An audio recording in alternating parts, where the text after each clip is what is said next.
Bom, vamos direto ao ponto. Hoje a gente vai dissecar um episódio absolutamente sem precedentes na história política recente do Brasil. O objetivo dessa nossa análise é entender a anatomia de uma derrota histórica e olhar de perto para os reais motivos que barraram uma indicação presidencial para a mais alta corte do país. 132. Esse não é só um número qualquer. É literalmente o peso da história caindo sobre a mesa. Fazia exatamente 132 anos desde a última vez que o Senado brasileiro tinha rejeitado uma indicação para o Supremo Tribunal Federal, lá em 1894. É uma raridade monumental. E para entender como e por que isso aconteceu, nossa análise de hoje vai passar pelos seguintes pontos: uma derrota histórica, a matemática do voto, o perfil do indicado, os embates técnicos, os bastidores da rejeição e, por fim, o futuro dessa vaga. Parte 1. Uma derrota histórica. Olhando para esse documento oficial, a gente percebe o peso institucional da coisa.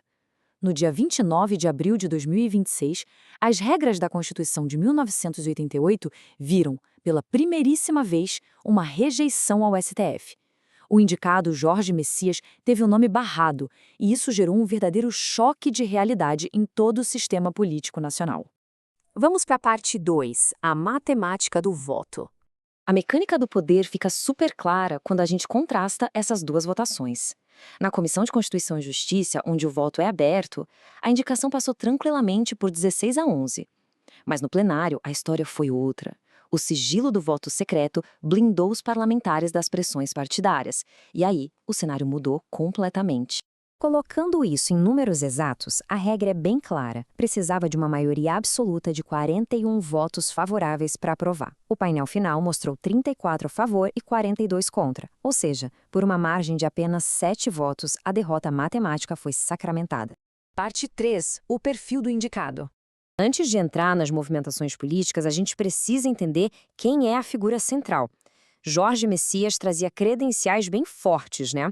Aos 45 anos, formado e doutor, ele ocupava o cargo de advogado-geral da União, com um alinhamento fortíssimo ao governo e um perfil reconhecido de conciliação institucional. Mas, como nada na política é tão simples, tinha um peso histórico no currículo dele. O nome dele ficou famoso nacionalmente lá em 2016 por causa daquela interceptação telefônica envolvendo a ex-presidente Dilma Rousseff. Foi aí que a imprensa popularizou o apelido Bécias. Apesar de toda essa notoriedade, o indicado sempre bateu na mesma tecla em sua defesa. Para ele, o episódio foi totalmente distorcido. A narrativa do Bécias, segundo ele, não passava de uma ficção política criada pela Lava Jato, simplesmente para desestabilizar o governo na época. Parte 4. Embates técnicos. E aqui a gente começa a ver os motivos reais da rejeição ganharem forma. A sabatina virou um verdadeiro campo de batalha técnico.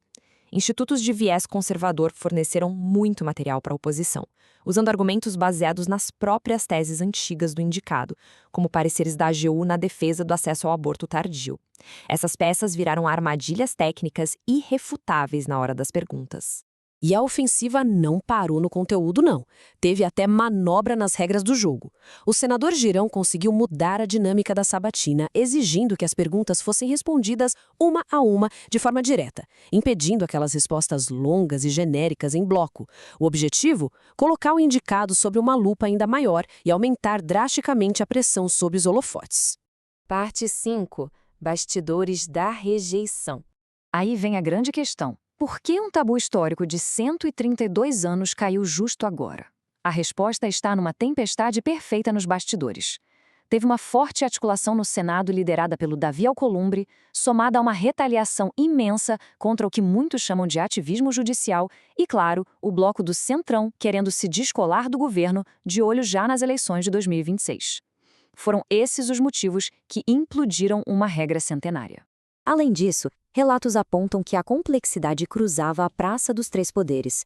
Supostamente, a dinâmica interna do próprio Supremo pesou bastante na balança, com influências de bastidores do ministro Alexandre de Moraes num contexto ligado ao escândalo do Banco Master. Ou seja, movimentações para evitar mudanças no equilíbrio de poder do tribunal também jogaram fortemente contra a indicação. E, finalmente, parte 6, o futuro da vaga. E agora? A cadeira deixada pela aposentadoria do ministro Luiz Roberto Barroso continua ali, vazia. E cá entre nós, esse espaço em aberto funciona como um alerta constante sobre a relação fraturada entre o executivo e o legislativo. Qualquer nova tentativa de indicação de agora em diante já nasce cobrando um custo político assustadoramente elevado. Mas olha, apesar de todo o furacão político, o episódio terminou num tom bem republicano. O próprio Jorge Messias aceitou o resultado, afirmando que é preciso saber ganhar e perder, e reconheceu publicamente a soberania democrática da decisão do Senado.